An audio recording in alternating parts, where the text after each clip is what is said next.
오늘 가족 주일에 주님전을 찾은 우리 수혜교회 모든 가족들을 주님의 이름으로 환영하고 축복합니다. 우리 옆에 계신 분들하고 함께 인사하죠. 이렇게 인사하겠습니다. 함께 할 수 있어서 행복합니다.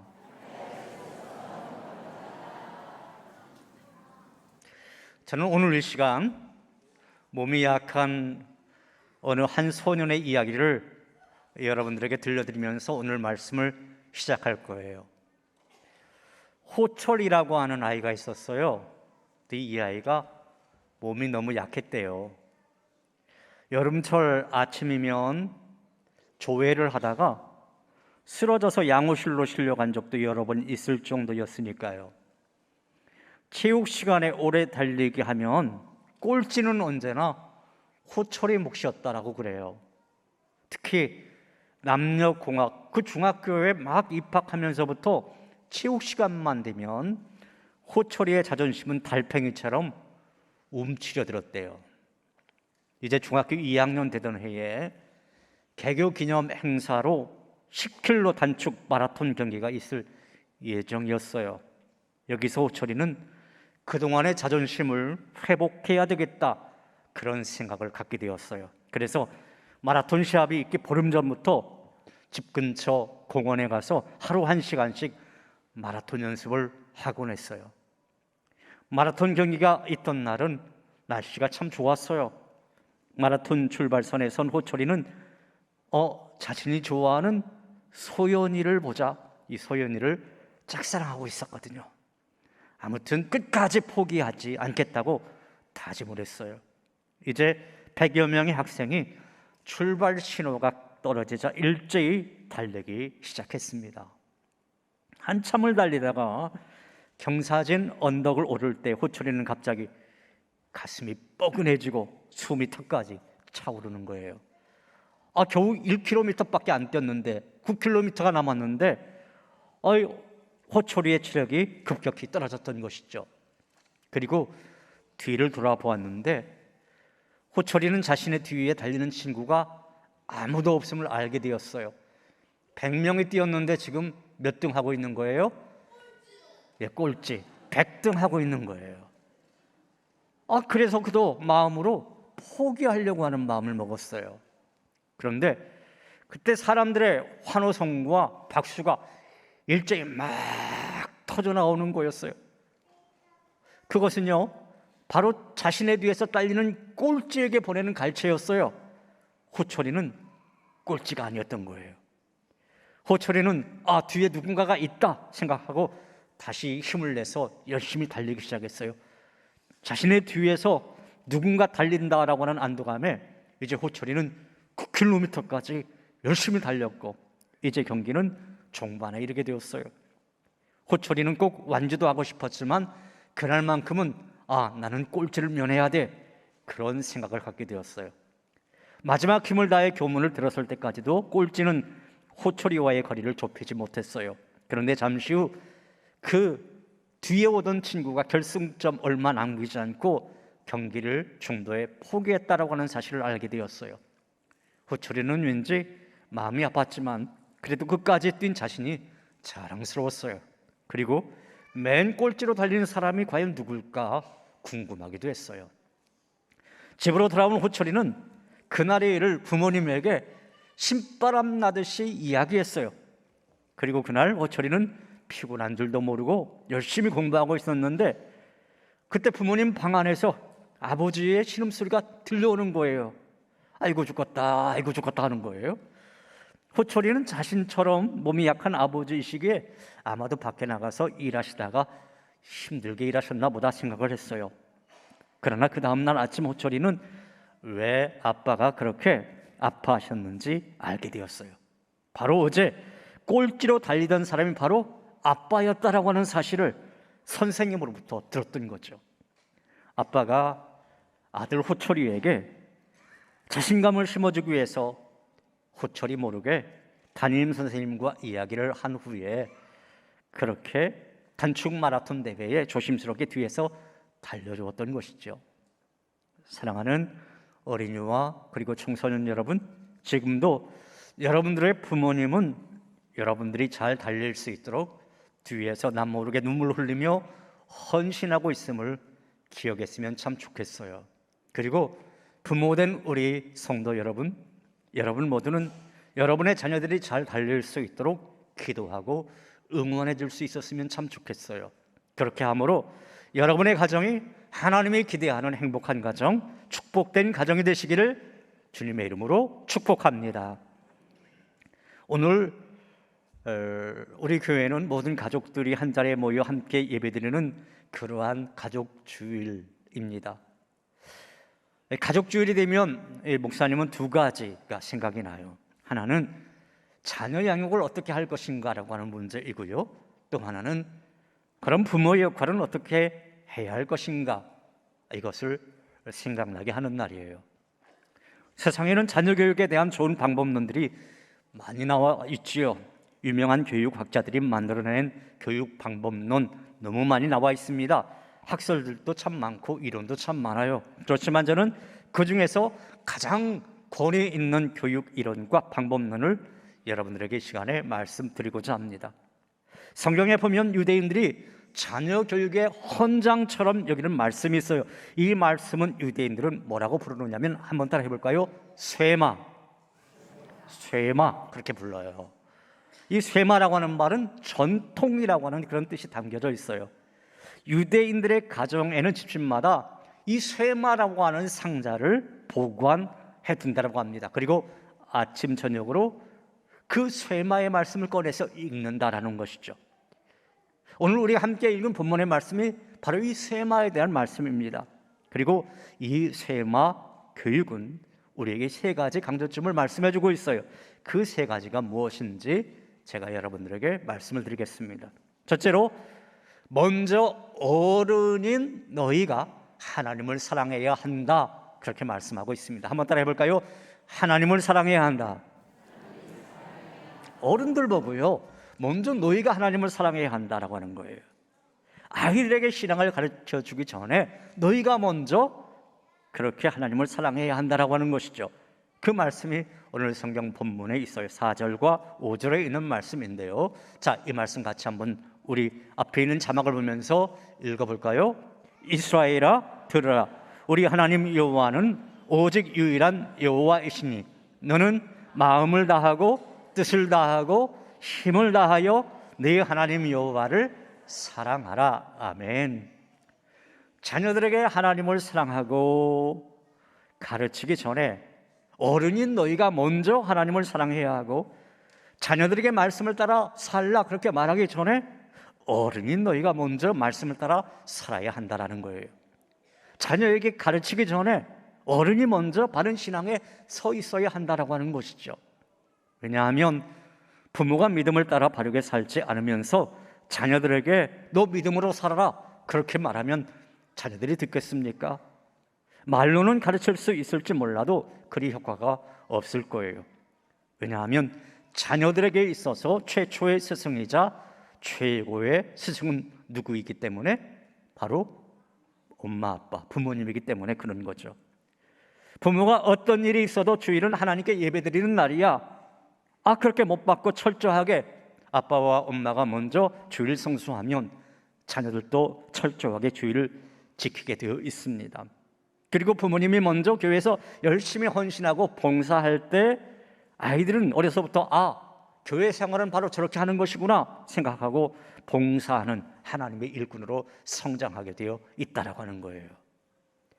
제가 그동안 목회를 30여 년 동안 하면서 발견한 것이 하나 있다라고 한다면, 새로운 신자들은 자기를 전도한 사람의 수준에서 신앙생활을 하려고 하고 자녀들은 부모의 신앙을 그대로 담는다라고 하는 거예요. 전도받은 사람은 전도한 사람이 열심히 교회 생활을 하면 신앙생활은 저렇게 하는 거구나 그렇게 생각하고요, 또 자기도 그렇게 열심히 신앙생활을 한다라고 하는 거예요. 그런데 적당하게 신앙생활을 하면 전도받은 사람도 신앙생활은 저렇게 적당하게 해도 되는구나 그렇게 생각하고 그렇게 적당하게 신앙생활 하더라는 말이죠. 자녀들도 마찬가지인 것 같아요. 헌신하고 봉사하는 일꾼의 자녀들이 교회에서 기둥처럼 성장하는 것을 볼 수가 있어요. 그들은 교회 생활을 하다가 어떤 어려운 일을 만나도 봉사하는 일을 그만두지 않습니다. 자기의 부모님에게서 그렇게 보고 배웠기 때문인 것이죠. 사랑하는 여러분, 저는 오늘 이 자리에 모이신 부모 세대 분들이 우리 자녀들에게 이런 신앙적인 모습을 보여주실 수 있기를 간절히 바랍니다. 우리 할머니, 할아버지가 손주들을 위해서 기도하고 열심히 신앙 생활하는 그 모습을 보고 그분들의 신앙을 본받고 또 아빠나 엄마의 헌신의 모습을 보면서 그 자녀들의 세대가 교회와 하나님 나라를 위해 기둥같이 쓰임받는 축복이 여러분들 가정에 넘쳐나기를 주님의 이름으로 축복합니다. 둘째로 이 말씀을 가르쳐라, 이렇게 말씀하고 있어요. 한번 따라 해볼까요? 이 말씀을 가르쳐라. 오늘 성경은요, 모세가 쓴 거예요. 모세가 딱 썼는데 출애굽 2세대에게 위기감을 가지고 가나안 땅에 들어가서 자녀들을 믿음의 사람으로 세우려면 이렇게 해야 된다라고 하는 것을 가르치는 것이죠. 그리고 구체적으로 해야 할 일에 대해서 말씀하고 있는데 그 핵심은 말씀을 가르치라라고 하는 거예요. 자, 함께 오늘 보면 6절 7절에 있는 말씀 앞에 자막을 보면서 같이 한번 읽어볼까요? 오늘 내가 내게 명하는 이 말씀을 너는 마음에 새기고 네 자녀에게 부지런히 가르치며 집에 앉았을 때든지 길을 갈 때든지 누워 있을 때든지 일어나 이 말씀을 강론할 것이며. 자, 그러니까 지금 모세는 다음 세대, 즉 자녀의 세대를 믿음의 세대로 세우려고 할 때 구체적으로 말씀을 가르쳐야 한다, 그렇게 말씀하고 있는 거예요. 오늘도 마찬가지이죠. 기독교 교육의 핵심은 말씀을 올바로 가르치는 것입니다. 자, 그렇다면 왜 말씀을 올바로 가르쳐야 되는 것일까요? 히브리서 4장 12절에 있는 말씀 보면 바로 이런 말씀이 있어요. 자, 이 말씀은 우리 어린이들이 한번 이 말씀을 한번 큰 소리로 읽어줬으면 좋겠어요. 같이 한번 읽어볼까요? 시작. 잠깐 박자 좀 맞추자. 박자. 자, 박자 맞춰서 천천히 시작.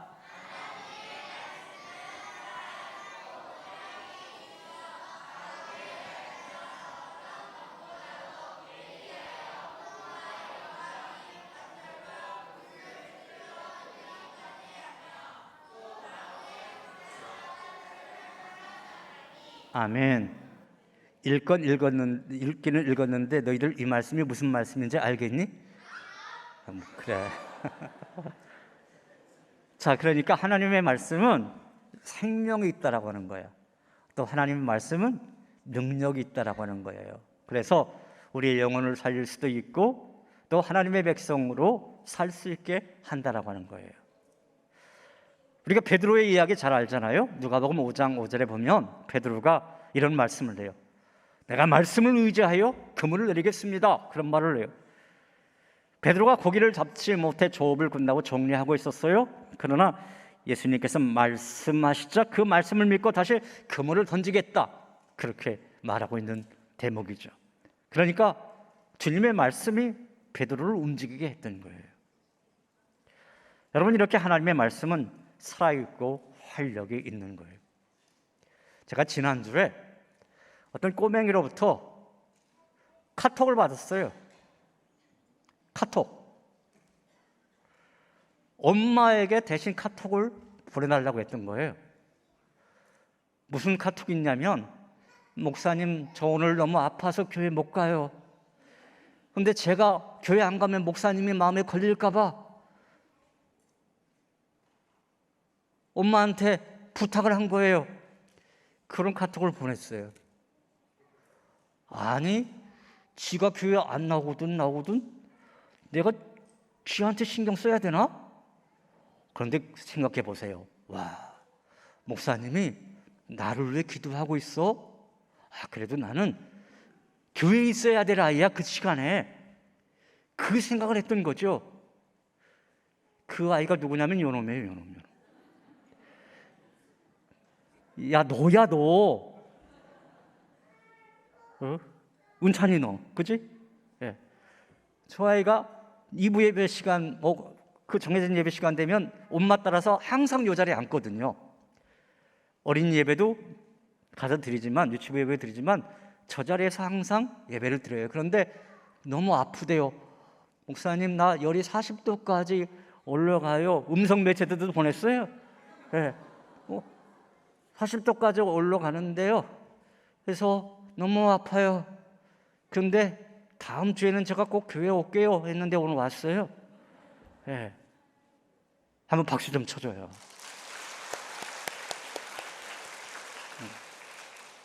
근데 말씀으로 키우니까 아이가 말씀으로 자라는 거예요. 그리고 내가 있어야 될 자리가 바로 이 자리구나, 예배드리는 자리구나, 그렇게 생각을 했던 거죠. 사랑하는 여러분, 여러분 가정 모두도 말씀으로 다음 세대를 잘 양육하심으로 말미암아 여러분 가정의 다음 세대가 하나님 앞에 귀하게 쓰임받는 은혜와 축복이 있기를 간절히 바랍니다. 셋째로, 늘 가정을 신앙적인 분위기로 만들어주라, 그렇게 말씀하고 있어요. 한번 따라해 볼까요? 늘 가정을 신앙적인 분위기로 만들어주라. 우리 자녀들에게 쇠마, 그 아름다운 전통, 아름다운 신앙을 유산으로 물려주기 위해서는 가정을 늘 신앙적인 분위기로 만들어 주어야 합니다. 함께 오늘 본문 8절 9절에 있는 말씀 같이 한번 읽어보죠. 같이 읽습니다. 너는 또 그것을 내 손목에 매어 기호를 삼으며 내 미간에 붙여 표로 삼고 또 내 집 문설주와 바깥문에 기록할지니라. 여러분, 화초 하나를 키우더라도 어떻습니까?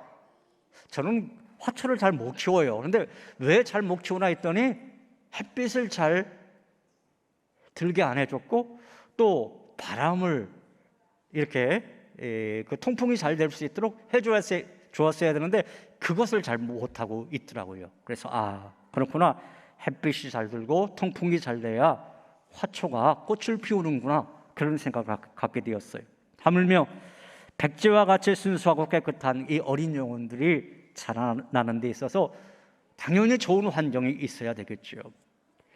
우리는 그 옛날 이야기를 잘 압니다.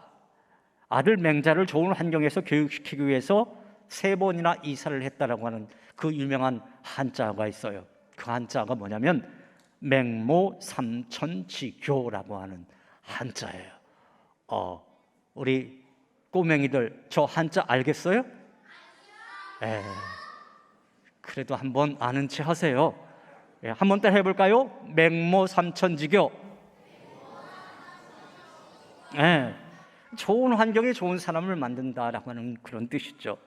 저는 신앙생활에 있어서도 마찬가지라고 생각해요. 우리 아이들이 그리고 우리의 후손들이 좋은 신앙인으로 성장하기 위해서는 우리 가정에 좋은 신앙적인 분위기를 만들어줄 수 있어야 되겠다라고 하는 것이죠.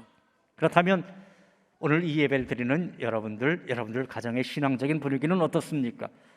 우리 아이들이 아름다운 신앙을 전수 받을 수 있고 해줄 수 있을 만큼 그런 좋은 신앙적인 분위기가 되어 있습니까? 이런 말이 있죠. 사랑을 먹고 자란 아이가 남을 사랑할 수 있습니다. 용서받고 자란 아이가 다른 사람을 포용할 수 있고 용서도 해줄 수 있는 것입니다. 그런 말이 있어요.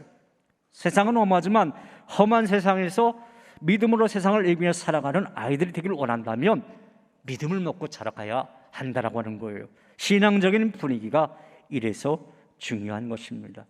사랑하는 여러분, 바라기는 우리 세계 모든 믿음의 가정들 속에서는 항상 찬송이 울려 퍼지고 기도와 감사가 넘쳐나고 날마다 예수님의 은혜를 기뻐하며 사랑과 행복이 넘치는 그런 아름다운 신앙의 가정을 만들어 가시기를 간절히 소망합니다. 이 시간에 우리 함께 찬양했으면 좋겠어요. 우리 어린이 학생 찬양팀 앞으로 한번 나오세요. 내가 알 수 없는 길로 가장 좋은 것을 주시는 하나님이라고 하는 이 찬양, 이 찬양은 우리가 작년에 기관별 찬양 경연대회 할 때 3040 팀들이 꼬맹이들과 같이 불렀던 이 찬양인데 전 그때 그 찬양, 이 가사에 많은 은혜를 받았어요. 이 찬양 우리 같이 부르겠습니다. 한 칸 위로 올라와요. 안 보여 너희들. 한 칸 위로 올라와서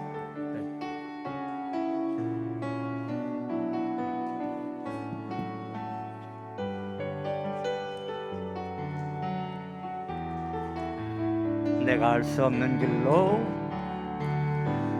알 수 없는 길로 내가 갈 수 없는 길로 가장 좋은 길로 날 인도하시네. 내가 할 수 없는 일도 너의 주가 이루시네. 가장 좋은 것을 주시는 하나님, 내 생각보다 내 계획보다 더 좋은 것을 주시는 주님, 내 기도보다 내 소망보다 내 기도보다 내 소망보다 더 좋은 것을 주시는 주님, 내가 알 수 없는 길로 알 수 없는 길로 내가 갈 수 없는 길로 가장 좋은 길로 날 인도하시네. 아멘. 알 수 없는 일도 나의 주가 이루시네. 가장 좋은 것을 주시는 하나님, 나의 지혜로 나의 힘으로 나의 지혜로 나의 힘으로 다 할 수 없는 일이라 해도 주의 지혜로 주 능력으로 더 좋은 것을 내게 주네. 내가 알 수 없는 길로 알 수 없는 길로 내가 갈 수 없는 길로 가장 좋은 길로 날 인도하시네. 내가 할 수 없는 일도 나의 주가 이루시네. 가장 좋은 것을 주시는 하나님. 잠깐만요. 근데 요 뒤 부분을 우리가 찬양할 때 내가라고 하는 이 단어 대신에 내가라고 하는 말로 바꿔 썼으면 좋겠습니다. 그리고 날 인도하시네, 이 부분을 널 인도하시네. 누구를 향해서? 바로 옆에 있는 사람, 또 옆에 있는 가족을 향해서 우리 손을 내밀면서 그렇게 찬양하죠.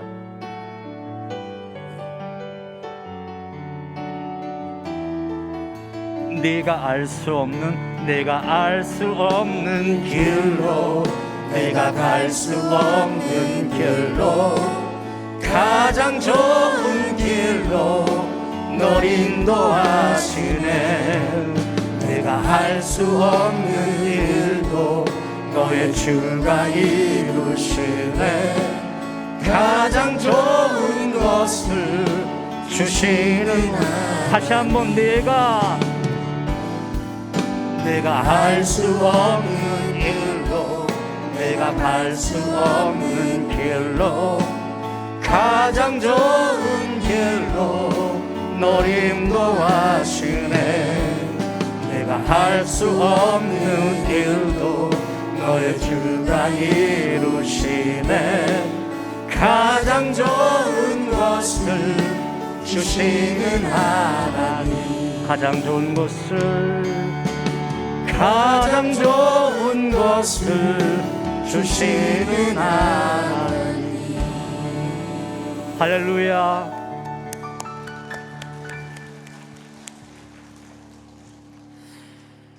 마지막으로 한 가지 이와드리고 말씀을 마칠게요.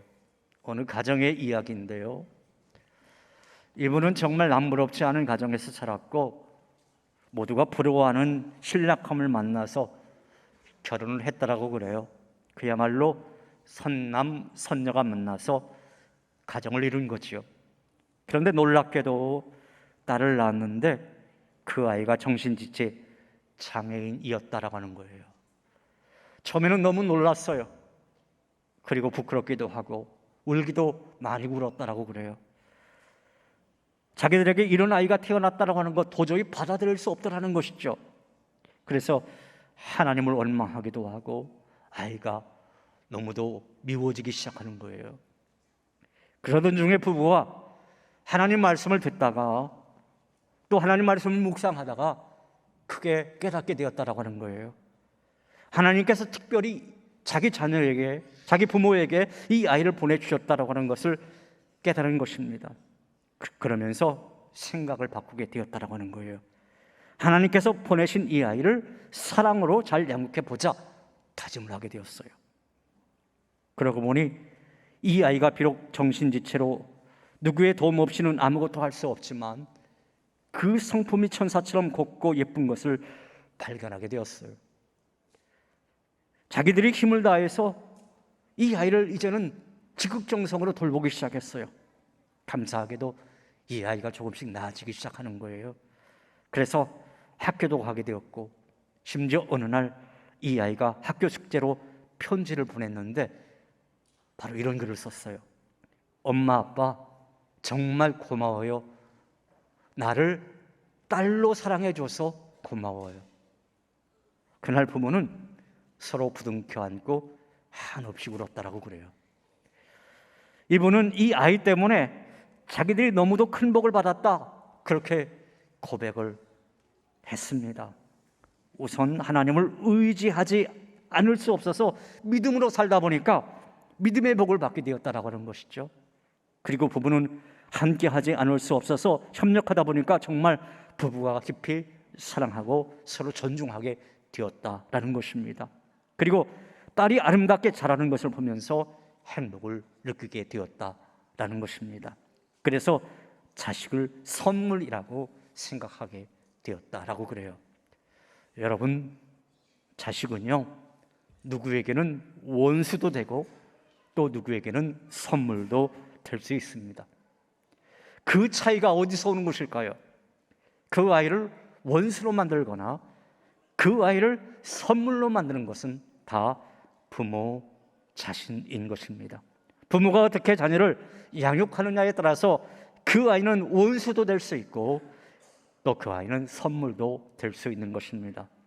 사랑하는 여러분, 바라기는 오늘 이 자리에 모이신 우리 세계 믿음의 가정들은 여러분의 가족 모두 하나님께서 허락하신 최고의 선물이고 최고의 축복이심을 믿고 가장 위대한 신앙의 유산을 물려주고 물려받는 그러한 복된 가정을 만들어 가시기를 주님의 이름으로 축복합니다. 하나님 감사합니다. 오늘 가족주일에 가족들이 한 자리에 모여서 예배드릴 수 있도록 인도해 주심을 감사합니다. 우리 모든 세계 가족들이 믿음의 가정을 이루어서 가장 위대한 신앙의 유산을 물려주고 물려받을 수 있도록 하나님 축복하여 주시옵소서. 예수님 이름으로 기도하옵나이다. 아멘.